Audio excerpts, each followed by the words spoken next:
9. Training tunnels and trenches. While clearing a military site to build new housing in the English town of Larkhill in 2017, archaeologists discovered something interesting. They found a network of World War I era tunnels and trenches that were used for training exercises as soldiers prepared to go to battle. During the excavation, the team found over 200 grenades, around half of which were still live, showing that the soldiers were trained as realistically as possible. Through records, the archaeologists were able to trace graffiti on the tunnel walls to specific service members, including career coal miners, a pair of brothers who signed their names with the motto Semper Fidelis, a lance corporal from New Zealand who died in combat, and a deserter. The men left behind an array of items including tins of food, combs, toothbrushes, tobacco products, candlesticks, and a bucket that was used as a makeshift fire pit. Located just 2 miles from Stonehenge, the dig also uncovered material dating back to prehistoric times, including 4,000-year-old pottery and Iron Age huts, along with some unexpected finds from after the war, including a red 1930s sports car. Most of Britain's World War I training tunnels and trenches have been destroyed by development.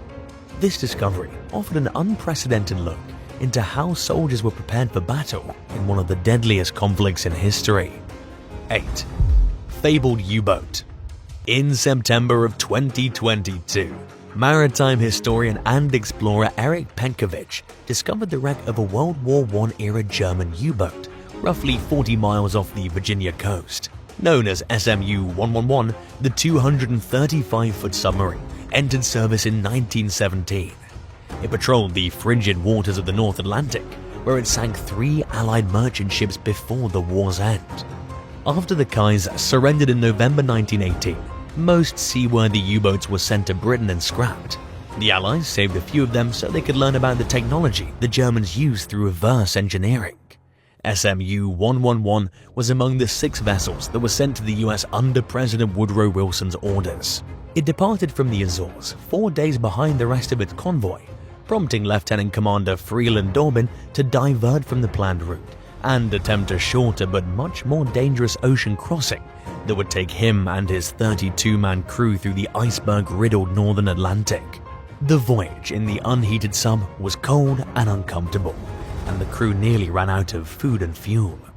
They also narrowly avoided disaster after discovering that a German saboteur had installed a soluble plug, nearly causing SMU-111 to sink far from land or help. But they made it to New York Harbor as planned, beating the rest of the convoy by 2 days. In 1922, after gleaning what information they could from the vessel, the military scuttled it off the Norfolk coast. Its exact location remained unknown until Penkovich began searching for it based on records of where fishermen have reported snagging their nets. Working with a friend who was in on the plan and a crew who were less aware of what they were searching for that day, Penkovich lowered a camera into the water and was ecstatic to discover the submerged U-boat. It was easily identifiable based on its distinctive features. After the discovery, Penkovich told National Geographic that he'd like to connect with descendants of Lieutenant Commander Dorbin and his crew, and that he believes the harrowing story of SMU-111's final journey across the Atlantic deserves to be made into a movie. 7. A tank named Deborah. Tank warfare made its debut during the Battle of the Somme in September 1916. But its first majorly meaningful participation in combat came in 1917 during the Battle of Cambrai. A British Mark IV tank, nicknamed D-51 Deborah, was hit by gunfire and taken out of commission as it rolled through the village of Flesquières in northern France during the second wave of the attack. Unfortunately, 4 of the crew members died, while the rest abandoned the tank and managed to reach safety. After the battle, many of the Mark IV tanks left behind by the British became part of the German tank force. But Deborah was too damaged to be of any practical use and remained abandoned in the field until the end of the war. She was buried during the cleanup of the battlefield after the conflict ended. In 1998, after 6 years of research and finding evidence of a buried large metal object, historian Philippe Gorczynski led an excavation to recover the tank. After undergoing restoration, Deborah sat in a barn in the village for 17 years. She was moved to her permanent home at the Cambrai Tank Museum in 2017. 6. A Prisoner's graphic novel. At this point, it's far too late to gain new first-hand accounts of what life was like as a detainee during World War I. In most cases, that is. In 2022, researchers at the University of Adelaide in Australia discovered what they believe might be the world's earliest autobiographical graphic novel.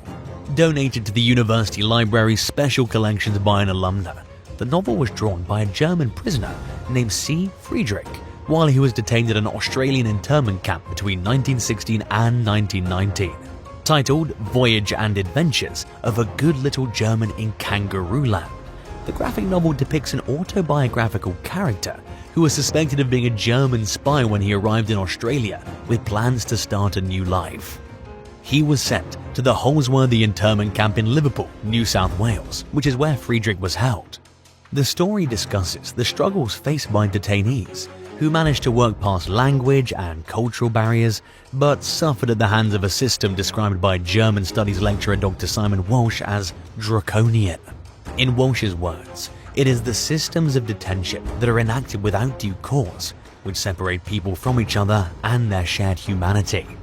In addition to offering a rare glimpse into the daily challenges of life at an Australian internment camp, the discovery of Friedrich's work challenges the long-held belief that the first comic books were created during the 1930s. It's unclear whether the artist used his real name or what became of his life after he was released. Would you like to read this prisoner's novel? Tell us in the comments below and hit subscribe while you're at it. 5. Unexploded bombs. Undetonated bombs from both world wars are still frequently being discovered in the United Kingdom and elsewhere in Europe. But it wasn't something amateur metal detectorist Ryan Jr. expected to find during one of his first treasure hunts in early 2023. The 39-year-old had just bought a metal detector 3 days earlier when he joined his teenage son and some friends on a search for buried valuables in the Scottish town of Invergordon. They went to an old bomb shelter where Juna's metal detector picked up on something just minutes into the hunt. The group dug up what they initially thought was an old bottle or a spent shell and posted some photos on social media asking for help identifying the item. Juna was carrying the object when commenters responded to the post, warning him that it looked like a World War I bomb. He set it down immediately and they called the police to report their discovery. A bomb squad was called in and the group was sent away from the scene. The next morning, they awoke to learn the local schools were closed and several people had been evacuated from their homes due to safety concerns regarding the undetonated explosive. Activities were cancelled and the public was warned to stay out of the area. Authorities failed to disclose where they took the suspected ordnance or what they did with it, leaving Juna feeling disappointed that he didn't get to at least keep a few fragments as a memento of the time he accidentally shut his whole town down. 4. The Winterberg Tunnel. The Winterberg Tunnel was a 980-foot-long passageway built by the Imperial German Army that connected the German front line with its rear trenches near Clermont, France. Situated at a depth of more than 66 feet, it was used to avoid French gunfire while shuttling troops and equipment into trenches. In May of 1917, the French barraged the tunnel with gunfire from both ends, collapsing the entrances and trapping an estimated 250 or more German soldiers inside. Only 3 men managed to crawl out alive, and they described the sheer agony their fellow soldiers suffered from as they suffocated, died of thirst, and took their own lives. The tunnel was largely forgotten about until early 2020, when a father and son pair of amateur historians named Elaine and Pierre Malinowski located it following a years-long search. After uncovering a handful of artifacts, including pieces of uniforms and a pocket mirror bearing a portrait of Emperor Wilhelm II, the Malinowskis urged local authorities to investigate. Archaeologists explored the tunnel the following year by inserting a camera through a drill hole and contemplated the possibility of exhuming the soldiers' remains. But doing so would be an immense undertaking, given the depth of the tunnel, and would require the use of heavy machinery. Not to mention, some experts strongly believed that the mass grave should be left undisturbed, And in 2023, officials declared the site a war memorial and banned further exploration. 3. Forgotten graves. Years after losing his parents at a young age, Reverend Richard Freeman Sr. went on a mission to learn more about his roots. The pastor's search led him to Duncan Heights Cemetery in McCandless Township, Pennsylvania, just outside Pittsburgh. It was there the records claim that one of his ancestors, a World War I veteran named Henry Porter, was buried. Freeman found the graves of several white World War I veterans at the cemetery, but Porter's burial was nowhere to be found. He began searching a heavily wooded area nearby, and in 2018, he discovered Porter's grave marker, hidden among the overgrowth, alongside 8 other burials belonging to black World War I veterans. The state of neglect that Freeman found the graves in left him understandably angry. A local historian told Action News 4 that the area where the markers were discovered was established in the early 20th century, specifically for African American burials. It was abandoned during the 1960s after changing ownership multiple times. In 2022, the news outlet reported that a local church was leading an effort to save and further develop the forgotten cemetery. 2.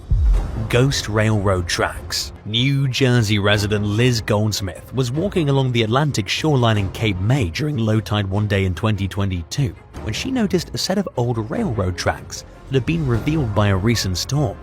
It was one of the handful of times the tracks had been seen since 2014, when coastal erosion exposed them for the first time in nearly 8 decades. The Cape May Sand Company, whose plant was located where Sunset and Higbee beaches meet, used the tracks between 1905 and 1936 to cart sand away from the beach, which was used for making glass and cement. Some of the cement that was made from the sand collected along the New Jersey coast was used in the construction of the Panama Canal. At its peak, the company was mining thousands of tons of sand per year. During World War I, the tracks were also used to support munitions testing. They fell into disuse when Cape May officials began to suspect that sand mining was causing the beach to disappear and banned the practice.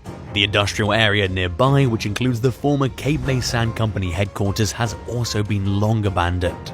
As coastal erosion worsens and climate change brings increasingly harsh storms to the coast, it's only a matter of time before the tracks reappear again. 1. USS Jacob Jones. Built in New Jersey for the US Navy right before World War I, the USS Jacob Jones was a Tucker-class destroyer that began her career patrolling off the New England coast in 1916. After the United States joined the war the following year, she was sent across the Atlantic to patrol the Irish Sea. The 315-foot-long vessel's crew rescued the survivors of several destroyed ships during her wartime service. But her time in Europe was short-lived, and in December 1917, just months after entering the war, the Jacob Jones was torpedoed by a U-boat while sailing from Brest, France to Queenstown, Ireland. Crew members spotted the torpedo heading straight toward the ship and attempted to speed up and turn out of the way. The torpedo struck the ship's rudder, knocking out its power and preventing the captain from sending out a distress call. Commander David W. Bagley ordered everyone off the ship and onto lifeboats. Unfortunately, many men were unable to escape and were killed when the torpedo's depth charges began to explode. It took just 8 minutes for the ship to slip beneath the waves, taking the lives of 66 men. The captain of the U-boat that torpedoed the Jacob Jones took 2 badly injured survivors aboard and radioed their coordinates to the US base at Queenstown. Most of the 84 survivors were taken aboard the British HMS Camellia. The Jacob Jones was the first American destroyer sunk by enemy action. In 2022, a team of deep divers located the wreck 40 miles off the Isle of Scilly, where it sits at a depth of 377 feet.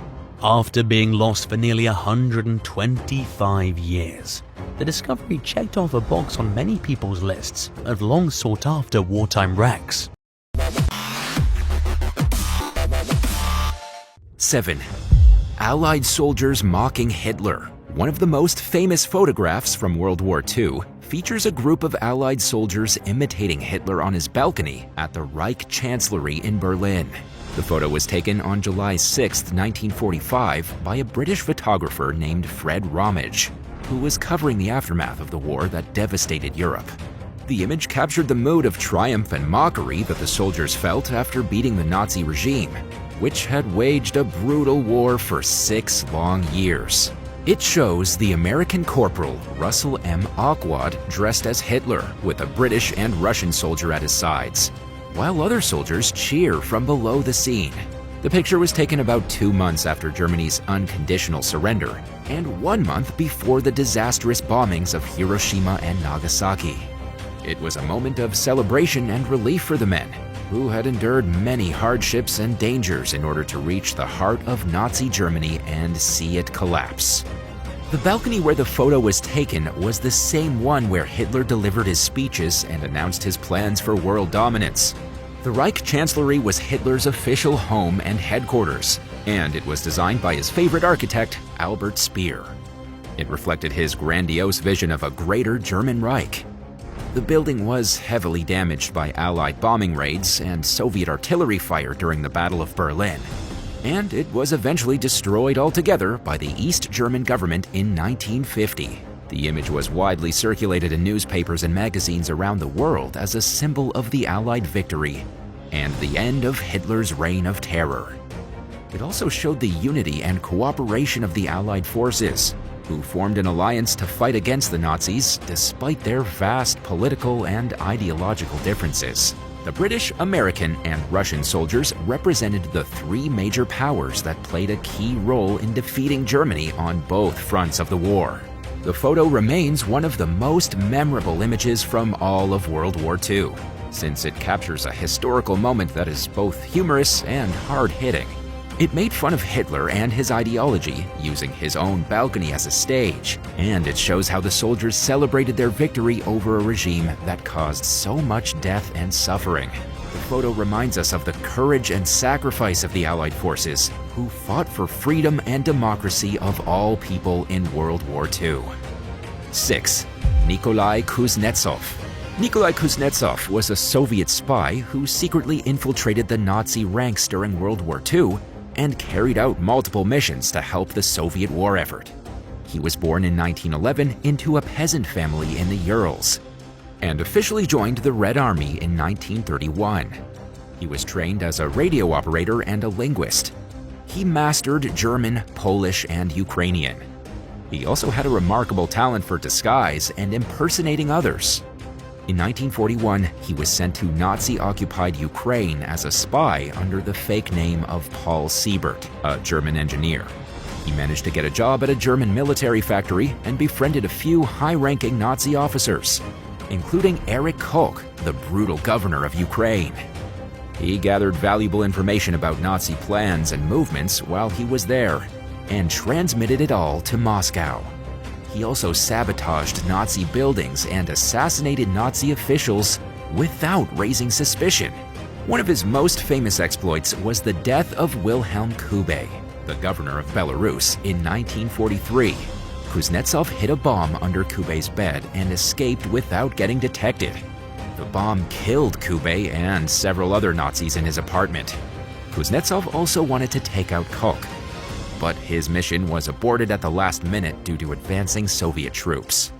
Kuznetsov's cover was eventually blown in 1944, when he was recognized by a former Soviet prisoner who had been tortured by the Nazi soldiers. He managed to not get captured and returned to Soviet territory with the help of local supporters. He was awarded as the hero of the Soviet Union and continued his espionage work until the end of the war. After the fighting was over, Kuznetsov worked as a journalist and wrote several books about his experiences as a spy. He died in 1982 when he was 71 years old.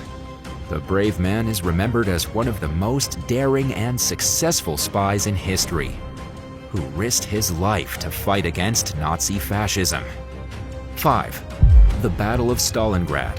The Battle of Stalingrad lasted from July 17, 1942 to February 2, 1943, and put the forces of Nazi Germany and its allies against the Soviet Union in Stalingrad, Russia. The battle was a major turning point in the war, since it stopped the German advance into the Soviets' territory and marked the beginning of the counteroffensive that eventually led to the fall of Berlin and the defeat of Nazi Germany as a whole. The battle started off with a German offensive, codenamed Operation Blue, that aimed to capture the oil fields off the Caucasus and Stalingrad, which was a symbolic target for both Hitler and Stalin. The Germans initially made quick progress, reaching the outskirts of Stalingrad by August 1942. But they faced fierce resistance from the Soviet defenders, who fought for every street, building, and factory in the city.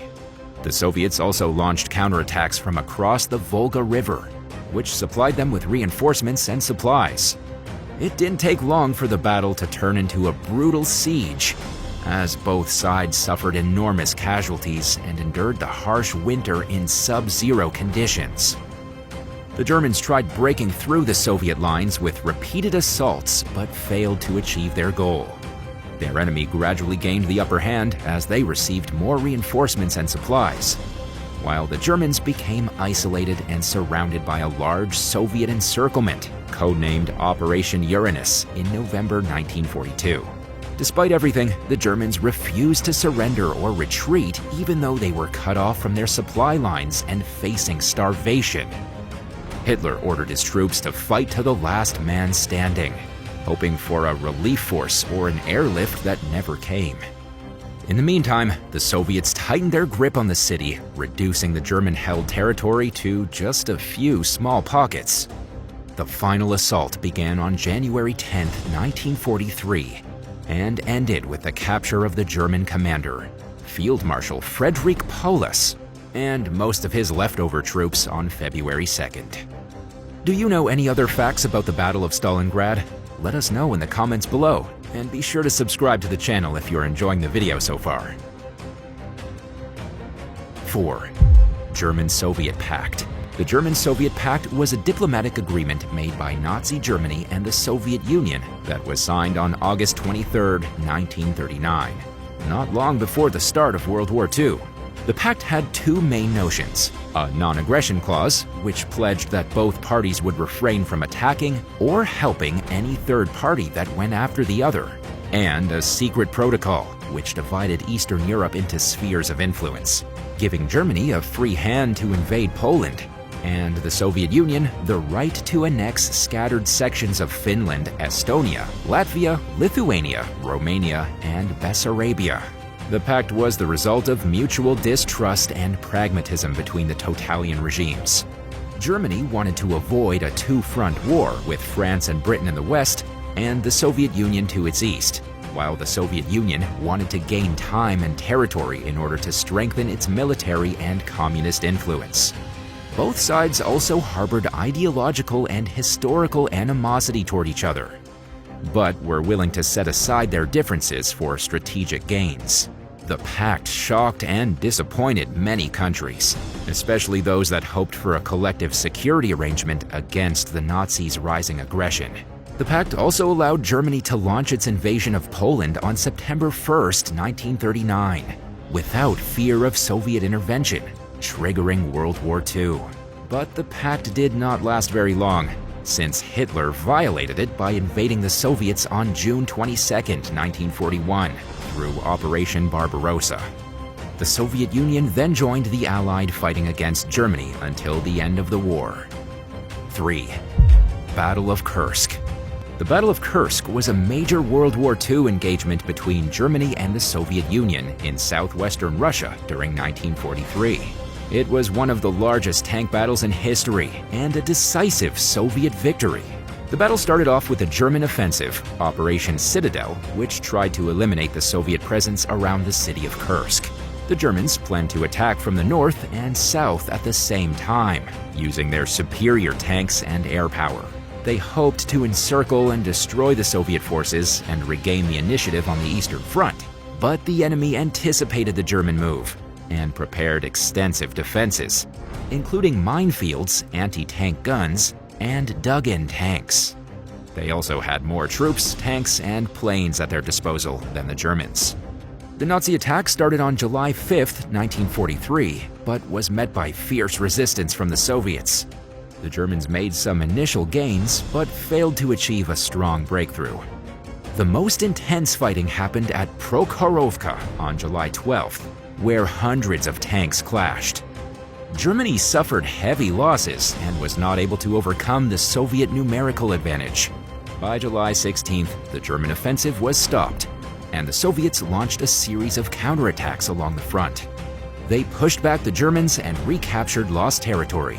They also threatened to encircle and destroy the remaining German forces, who were forced to withdraw and abandon their offensive position. The Battle of Kursk ended on August 23, 1943, after 2 long months of fighting. It was a strategic failure for the Germans, who lost many tanks, planes, and men.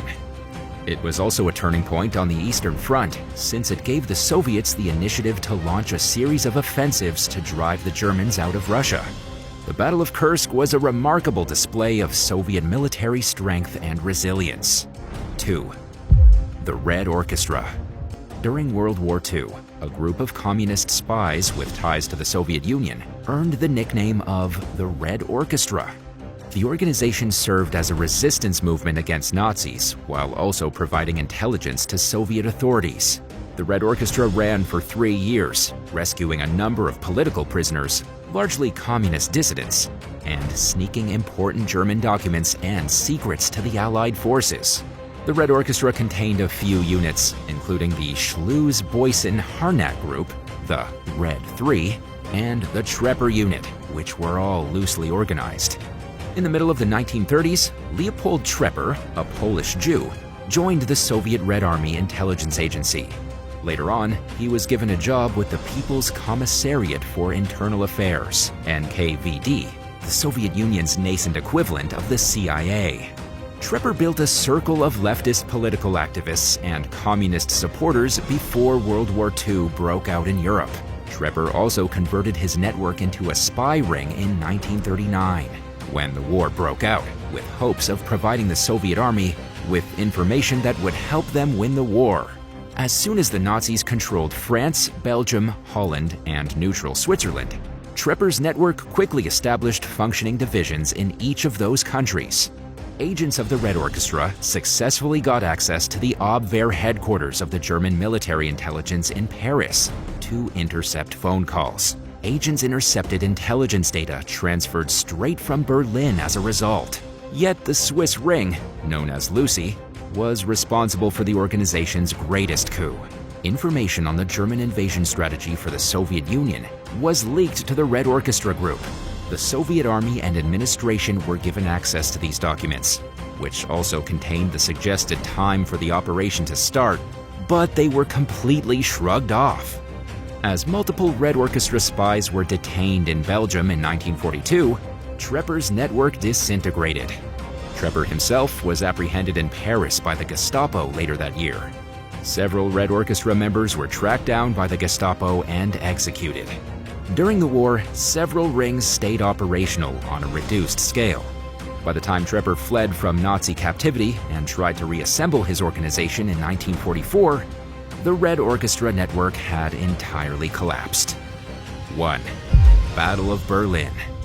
One of the last battles of World War II in Europe was the Battle of Berlin. The Soviet Red Army, avenging the suffering of their people since 1941, won the battle, which lasted from April 20th to May 2nd, 1945, and culminated with the surrender of Berlin. With over 2 million soldiers, 6,250 tanks, 7,500 planes, and 41,600 artillery pieces gathered outside of Berlin, the Union prepared one of the biggest military force concentrations ever seen. Stragglers, militia, and Hitler Youth made up the majority of the outnumbered German defenses. The Soviet invasion could not be stopped despite their efforts. Adolf Hitler committed suicide on April 30th as a result of this battle, which led to the Nazi army's defeat. While it was a great triumph for the Soviet Union and the Allies, both sides suffered greatly. In addition to the 280,000 injured soldiers, around 81,000 Soviets died. Around 100,000 Germans were killed, 220,000 were injured, and 480,000 were taken prisoner after the battle. 22,000 Berliners were also killed. The Eastern Front and all of Europe's warfare were put to an end by the Battle of Berlin. On May 7th, Germany surrendered after suffering extreme military losses and the death of Hitler. A medal honoring the conquest of Berlin was presented to over 1 million Russian soldiers. There are several memorials and monuments throughout Berlin honoring these fallen troops. There are still some houses in the city with unrepaired bullet holes from the battle as well. Number 8. Renault F17. Perched on a cliff along the northern coast of Norway's mainland, a lonely, rusting tank overlooks the sea. So how did it get there? During the summer of 1942, the Germans built a coastal battery in the area. Known as Widersaden, it housed 5 155mm guns which had a range of almost 12 miles. The battery was initially manned by 140 soldiers. It grew steadily over the next 2 years. After Finland and Russia signed a ceasefire agreement in September 1944, the Germans began a large-scale withdrawal from the region. Known as Operation Nordlicht or Operation Northern Lights, the abrupt departure was extremely destructive. In accordance with the Nazis' scorched earth policy, soldiers destroyed dwellings, roads, bridges, and other structures as they abandoned their positions. They made sure to leave nothing behind for the encroaching Red Army. One of the few remaining remnants of the German presence at Widersaden is the cliffside tank. It's a World War I-era French Renault FT-17 that the Germans captured and brought to the battery. The FT-17 was one of the most successful tanks during the First World War. It remained in use throughout World War II, but was superseded by advancing tank technology within the first few years of the conflict. When it was no longer useful for combat, the Germans reassigned their captured FT-17s for guard duty, which is the role it most likely served at Widersaden. Given its obsolete nature, it makes sense that the Germans saw no reason to destroy the tank or take it with them when they evacuated the battery. Number 7. Junkers Ju-88. On the island of Spitsbergen in Norway's remote Arctic Svalbard archipelago, a badly damaged World War II-era bomber rests in the middle of a vast field. The wreck has been there ever since its crew was forced to make an emergency landing more than 80 years ago. During the war, Allied shipping convoys delivered much-needed supplies to the Soviet Union via the Arctic Ocean. To stop these vital shipments from reaching the ports of Arkhangelsk and Murmansk, the Nazis frequently attacked these convoys. In September 1942, 40 Allied freighters and 50 escort ships left Scotland for the USSR as convoy PQ-18. As the vessels approached the Norwegian Arctic, the German Luftwaffe's 26th Bombardment Wing prepared for the convoy's arrival to the region. After receiving the order to attack, a 4-man crew took off in a Junkers Ju-88D dive bomber with the goal of bombing the Soviet merchant ship Amarty. The plane was heavily damaged during the fighting, forcing the crew to land in the field where it sits today. They managed to bring the plane to the ground without the landing gear and were lucky to walk away with only minor injuries. The crew spent the next 2 days waiting for help and hoping not to get eaten by polar bears. Finally, a German plane flying overhead dropped a note instructing the men to walk north and pick them up later that day. The abandoned aircraft was among the 37 Luftwaffe aircraft and 13 Allied merchant ships that were lost during the skirmish. Shortly after the crash, German soldiers recovered any useful parts from the wreck and left the rest behind. The twin-engine Junkers Ju-88 entered service in 1939 and was one of the most versatile seaplanes to serve in World War II. More than 15,000 units were built in dozens of variants by the end of the war. Of the remaining handful still in existence today, only 2 are complete. Number 6. Soviet missile carriers. During an ATV ride deep in the forest one winter day, Russian Instagrammer Oleg Surkon managed to navigate through an area that was usually an impassable swamp thanks to the cold weather, which made the ground hard enough to drive over. He didn't expect to see any signs of human activity, considering the difficulty of reaching the area, so he was surprised when he spotted some rusting barbed wire. Surkon followed its path and stumbled upon a pair of massive Soviet-era trucks. It was clear that the deteriorating 8x8 vehicles hadn't been used in a very long time. They had been stripped of parts, making it even more difficult to find any clues about their past or what they were used for. While investigating the cab of one of the trucks, Surkon found a lever that led him to suspect that the vehicle was a missile launcher. Further research revealed that it was actually a missile carrier that would have provided support to a launch vehicle. A trailer attached to one of the trucks would have functioned as a living space for troops. It had as many as 10 different rooms that were separated by a narrow corridor and had sliding doors. The living quarters had designated resting, cooking, and planning areas, along with a few small windows in the roof to allow at least some light in. The exact make and model of the vehicles are unknown. Like many other Soviet relics, they were likely abandoned in the early 90s after the Iron Curtain fell. A massive number of military vehicles were deserted during this time as military funding dried up, and priorities shifted towards resituating the former USSR's infrastructure. Number 5. NASA Command Vehicle. In 2022, a listing appeared on a U.S. government auction website for a 1989 Airstream Executive Air Coach that was being sold out of California. There was no minimum bid requirement, and at first glance, the vehicle looked like nothing more than an outdated RV that had been repurposed as a mobile office. Photos showed obvious signs of wear and tear, including torn upholstery and a dirty carpet. One could only imagine by looking at the pictures that entering the motorhome would probably feel like stepping straight back into the 1990s. A closer look at the listing showed that the vehicle was located at NASA's Armstrong Flight Research Center. The sale also came with some unusual conditions, including that the buyer was a U.S. citizen. Knowing that this requirement typically applies to the sale of old military vehicles, engineer and Twitter user McAllister Higgins dove down a rabbit hole to find out what the government had used the RV for. He realized that it bore an uncanny resemblance to a NASA command vehicle he spotted in a video clip from the 2009 landing of the Space Shuttle Discovery. Further digging turned up a photo of retired Space Shuttle landing and recovery site manager George Grimshaw sitting in a van with an interior identical to the one for sale. All signs pointed toward the vehicle for sale being the official convoy command vehicle for the Space Shuttle at the Armstrong facility. In a Twitter post, Higgins described the Discovery as the holy grail of government auctions. He thought about bidding on the retired command vehicle, but ultimately decided against doing so. It was sold to an unnamed high bidder for $21,000. Have you ever bought something at an auction? Tell us about it in the comments, and hit that subscribe button while you're at it. Number 4.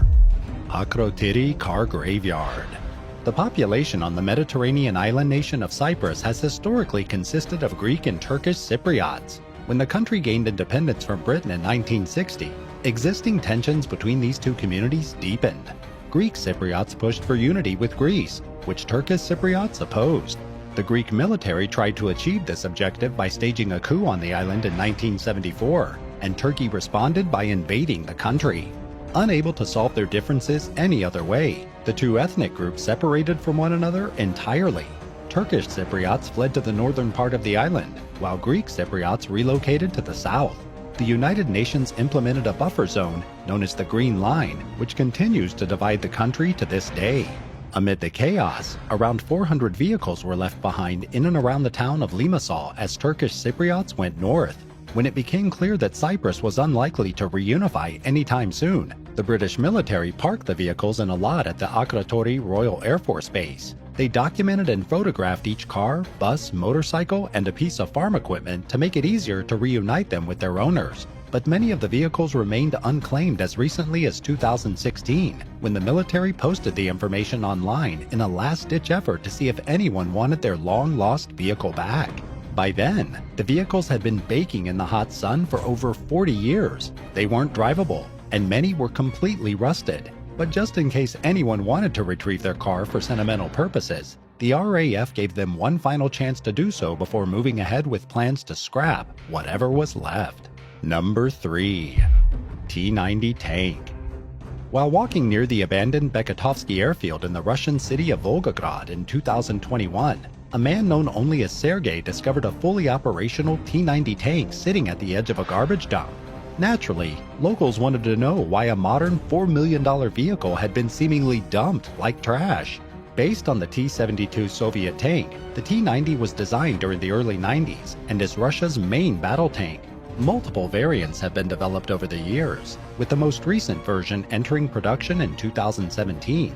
The T-90 is a modern vehicle, so it didn't make sense that someone had left one surrounded by broken furniture, discarded tires, and piles of food wrappers, beverage containers, and other garbage. According to local news outlet v1.ru, described the tank as being in a state of full combat readiness. It hadn't been vandalized, indicating that it had been abandoned very recently.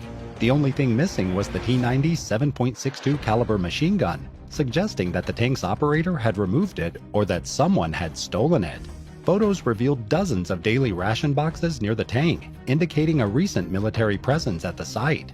A military official told the press that the tank wasn't abandoned, but that it was awaiting instructions to evacuate after participating in a training exercise in the area. The spokesperson said that the tank had spent several weeks at the nearby airfield practicing for one of Russia's famous choreographed tank waltz processions. But he failed to explain why the T-90 had been left behind, especially in a garbage dump of all places, and at the mercy of anyone who might pass by and become tempted to vandalize it. Number 2. The Keybird. For more than 75 years, a Boeing B-29 Superfortress heavy bomber has sat on the surface of a frozen lake in northwestern Greenland. Famously known as the Keybird, the aircraft was built in 1945. In the years immediately following World War II, it served under the 46th Reconnaissance Squadron of the United States Army Air Forces, which was tasked with undertaking highly classified intelligence gathering missions against the Soviets.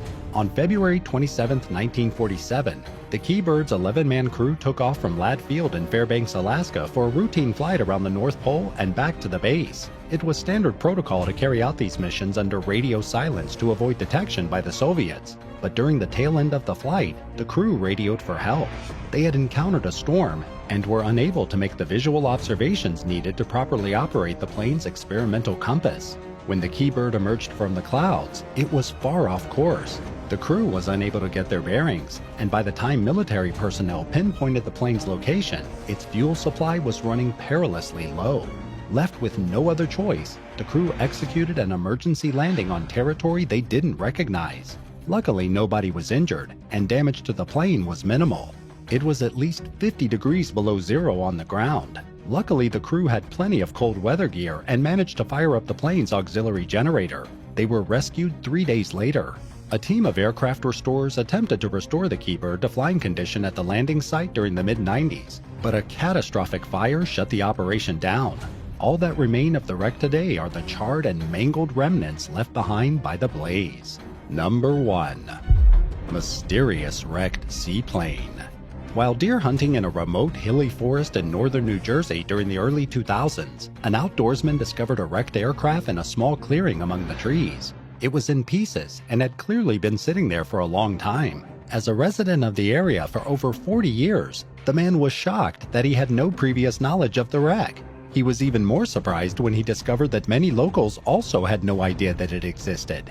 The hunter contacted Weird New Jersey for help identifying the jet. A reader responded to the appeal for information with a letter explaining that the aircraft crashed in 1967. After receiving reports about the remote wreck, police found it by following the smell of smoke and looking for sheared treetops. The area surrounding the plane was on fire, and the pilot was sitting on its wing in a dazed and confused state. 30 feet away, sitting against a tree, was the pilot's friend. Luckily, neither of the men had life-threatening injuries. They revealed that the aircraft went down during a routine training mission, but the exact cause of the crash remains unclear to this day. The military removed the engine, but left the rest of the downed plane at the site. By the time the hunter found the wreck, its make and model were indistinguishable due to its condition. Through an old photo, it was identified as a Marine Lockheed Martin T-2V Sea Star. Around 150 of the aircraft were built starting in the 1950s, and they were retired in the 70s. Only a handful of surviving examples are known to still exist, and only one of them is airworthy, making the rediscovered wreck exceptionally rare, even if it's unrecognizable. Thanks for watching! Which one of these abandoned vehicles would you be most excited by if you found it? Tell us in the comments below, and don't forget to subscribe. See you next time! Bye!